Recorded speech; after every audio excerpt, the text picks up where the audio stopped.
Honeymoon पर जाने का तय किया। श्रीलंका में नई जिंदगी का चैप्टर शुरू करेंगे, लेकिन इससे पहले गुवाहाटी गए कामाख्या मंदिर दर्शन करने के लिए। लेकिन अचानक हनीमून का प्लान बदल गया। हनीमून के लिए पहुंच गए शिलोंग। फिर शुरू हुआ ऑपरेशन हनीमून कपल। समझिए आप।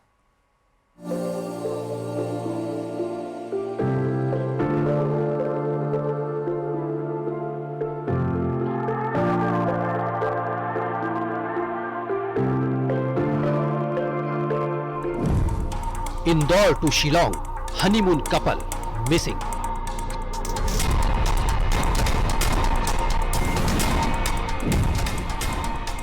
हम सफर के साथ सोनम का आखिरी सफर।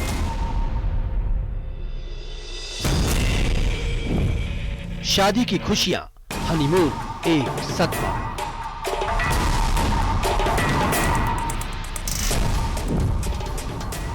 2 जून, खाई में मिली राजा की लाश।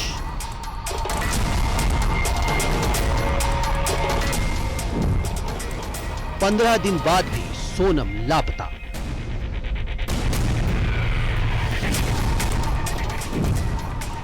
रेनकोट से मिलेगा सोनम का सुराग।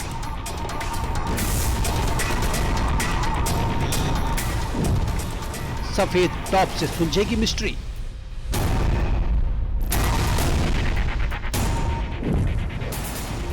The Shillong files, operation Sonam. एक राजा था और उसकी राजकुमारी सोनम। शादी का जश्न था, हनीमून की खुशियां थी। शिलोंग की वादियों में हम सफर का साथ था। फिर इन्हीं वादियों में साथ भी छूटा, रिश्ता भी छूटा और ये लव स्टोरी अधूरी रह गई। राजा सोनम 11 मई को शादी के बंधन में बंधे, लेकिन 23 मई को क्या हमेशा के लिए जुदा हो गए।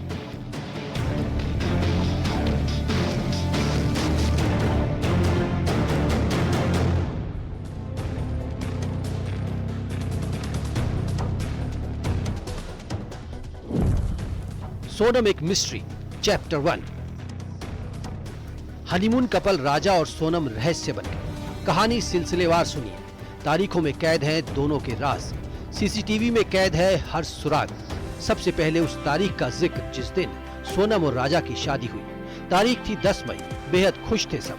देखिए, पति पत्नी की एक दूसरे के साथ मस्खरी, शादी की रस्में, गठबंधन और दूल्हा दुल्हन की स्टेज पर बनाई गई ये खूबसूरत रील।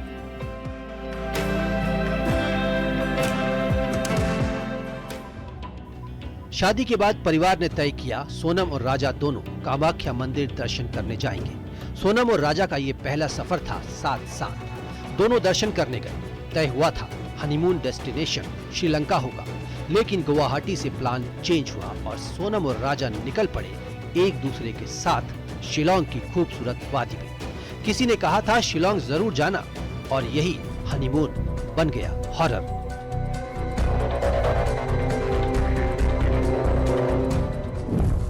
तारीख 23 मई, शिलोंग, राजा सोनम मिसिंग। राजा और सोनम अपने हनीमून के सफर में बेहद खुश थे। 23 मई को ग्यारस थी। सोनम ने सास से बात की। दोपहर में ये बात हुई थी। ऑडियो सोनम सास का। अभी नहीं हुआ, बस हम चढ़ाई कर रहे हैं। हम ऊपर चढ़ गए, फिर फोन लगाते हैं। और आज तो उपास होगा फिर? मेरा तो उपास है ना, मेरे को 2-3 बार बोल दिया।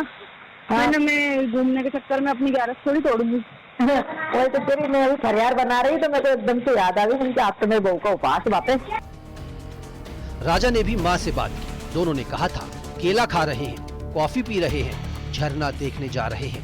आखिरी बार दोपहर में बात हुई। उसके बाद दोनों का मोबाइल बंद।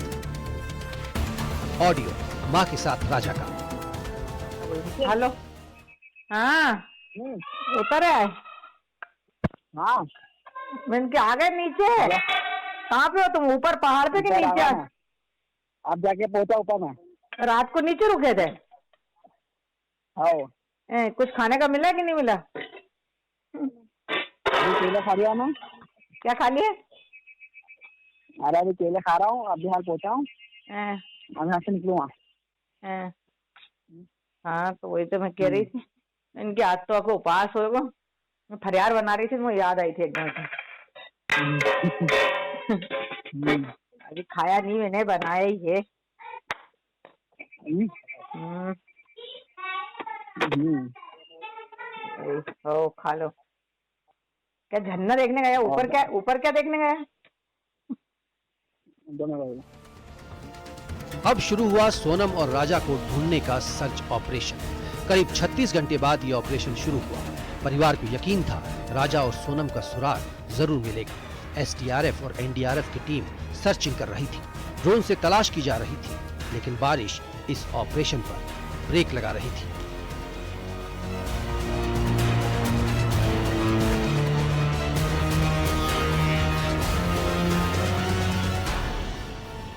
इधर परिवार वाले दुआ कर रहे थे कि कोई तो खबर आए। फिर खबर आई। तारीख थी 2 जून, जिस दिन एक उम्मीद ने दम तोड़ दिया। राजा की लाश में उम्बलई सोहरा में रियाद आर्लियांग पार्किंग पर वीसावडोंग फॉल्स के पास। मैं तो सीधी फांसी की मांग कर रही हूँ साहब। उनको फांसी के अलावा हमको कुछ भी नहीं चाहिए। मेरा बच्चा चला गया, उसने इस दुनिया में देखा क्या था बच्चे ने? अभी अभी उनकी शादी हुई थी, अभी अभी वो घूमने गए थे, पहली बार बच्चे घूमने गए थे। क्या लाश के पास मिले सबूत सोनम का सुराग देंगे? सवाल वही, सोनम कहां है?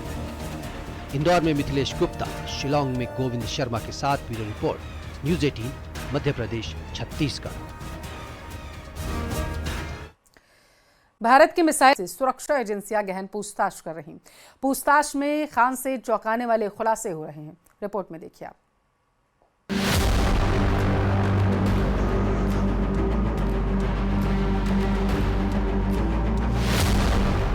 खुल रहे शकूर के राज। पाकिस्तानी नंबरों से चैटिंग। 7 बार गया पाकिस्तान, 60 दिन रहा। पाकिस्तान के लिए जासूसी करने के आरोपी शकूर खान को गुरुवार शाम सुरक्षा घेरे में जैसलमेर लाया गया था, जहां से शकूर खान को रोजगार कार्यालय ले जाया गया। उसके सरकारी आवास की तलाशी भी ली गई।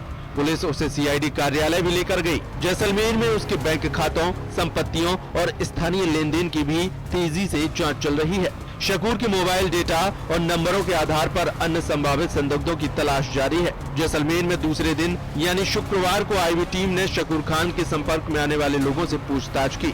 इसके अलावा समरोड स्थित जीआईसी कार्यालय में भी उससे पूछताछ की गई। सूत्रों के अनुसार पूछताछ में शामिल लोग भी थे जिनके पाकिस्तान वीजा से जुड़े विवरण शकूर के फोन में मिले।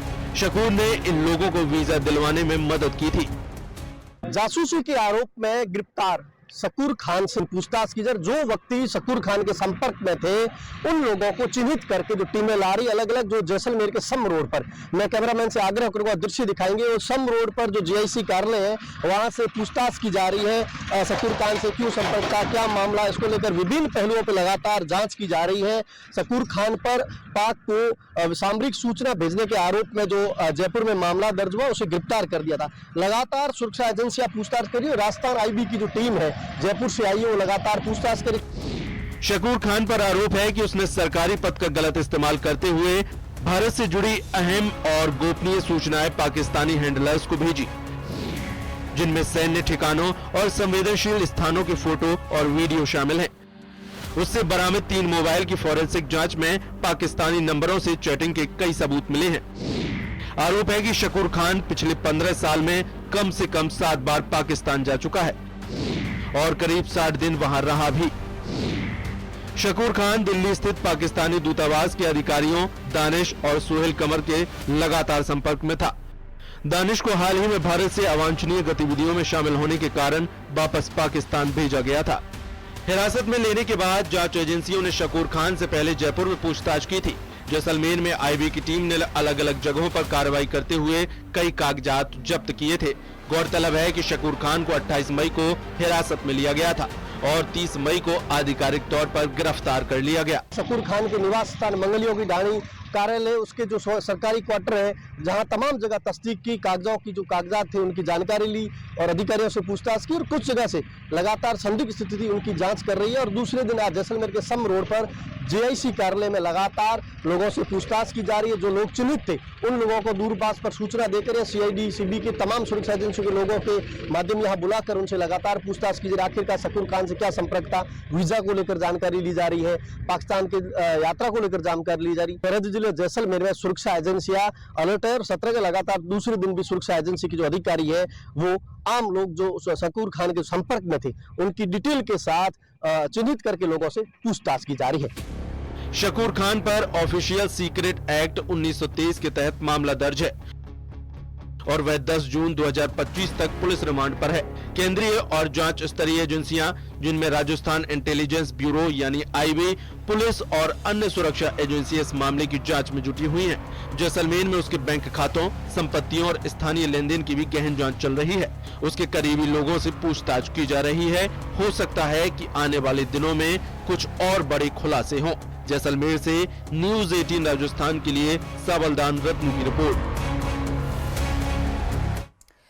ऑपरेशन सिंदूर के भी 1 महीने पूरे होने के बाद पहली बार सामने आए बीएसएफ के जाबाज जवानों ने अपने साहस, पराक्रम के वो पल बिताए हैं, सुनाए हैं, जिनको सुनकर हर भारतीय का जोश हाई है।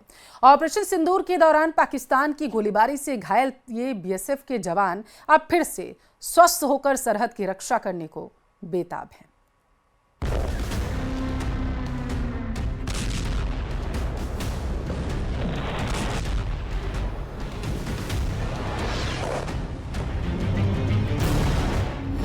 बहादुरी, दिलेरी, जावाजी, हौसला, हिम्मतवर, साहसी, पराक्रमी। ऑपरेशन सिंदूर के नायकों को जितने भी नाम दिए जाए वो कम है। ये बीएसएफ के वो जवान हैं जिन्होंने पाकिस्तान की फायरिंग में घायल होने के बावजूद उसकी हर नापाक हरकत का न सिर्फ मुंह तोड़ जवाब दिया बल्कि पलटवार करते हुए पाकिस्तान में कई आतंकी ठिकानों और उनकी नापाक चौकियों को निस्नाबूद कर दिया। पाकिस्तान की तरफ से दागे गए गोला बारूद से किसी ने अपना पैर गंवाया, किसी के चेहरे पर गोली लगी, फिर भी हौसला और जोश कम नहीं हुआ।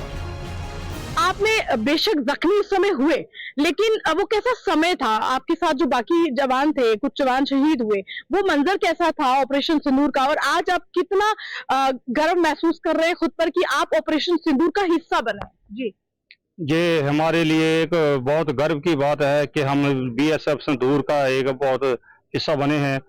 जब हमने ये वर्दी पहना है तो मन में जोश था। ये वर्दी पहनते हैं जब हम वर्दी पहन लेते हैं तो हमारे मन में एक देश के प्रति जो हमारे नागरिकों की सुरक्षा के प्रति, देश के सीमाओं की रक्षा के प्रति एक मन में जो है एक जोश पैदा होता है। 9 मई को जो है पाकिस्तान ने जो है हमारी सीमा चौकियों पर जो है निशानाबाद कर जो है हमला किया।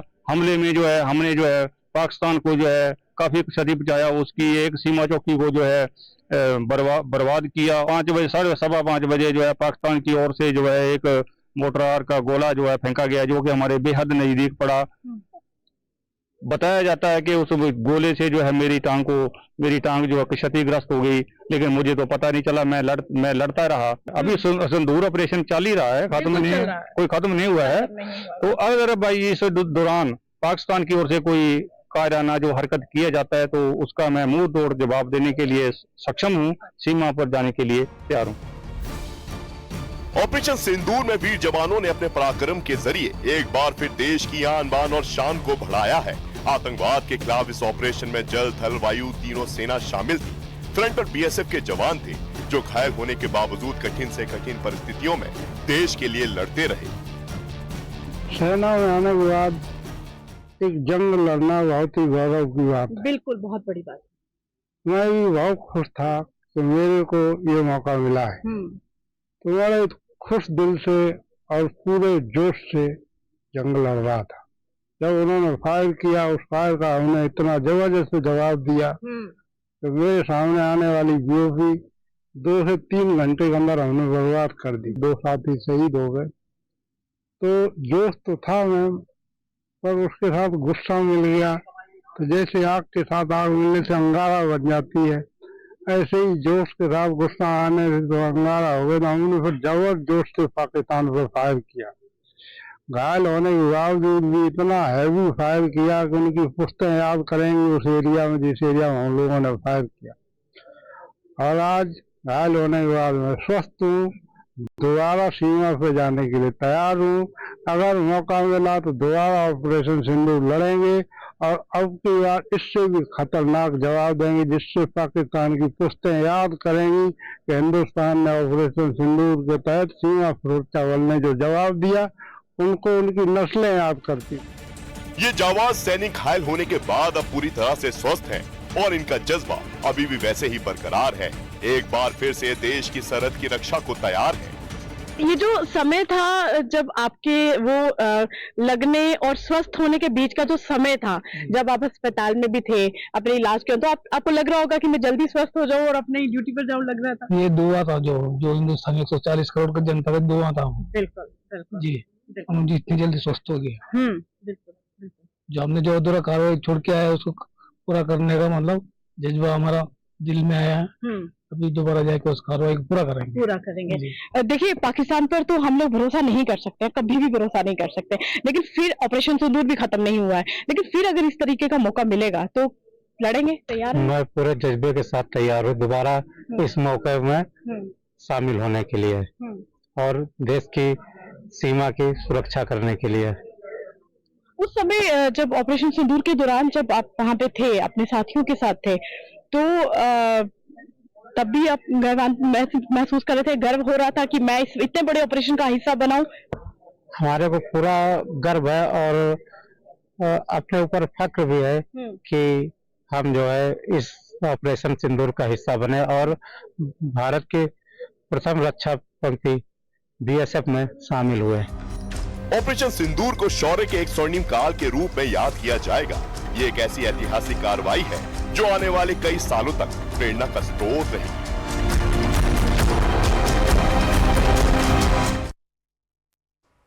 अमेरिका में ट्रंप प्रशासन की अप्रवासन नीति का विरोध लगातार बढ़ता जा रहा है। अमेरिका के कैलिफोर्निया और लॉस एंजलिस शहरों में इसके खिलाफ दंगे भड़क चुके हैं। पुलिस ने जब अवैध रूप से रह रहे 44 लोगों को गिरफ्तार किया तो बड़ी संख्या में लोग इसके विरोध में सड़क पर आ गए, जिसके बाद पुलिस ने उन्हें रोकने की कोशिश की।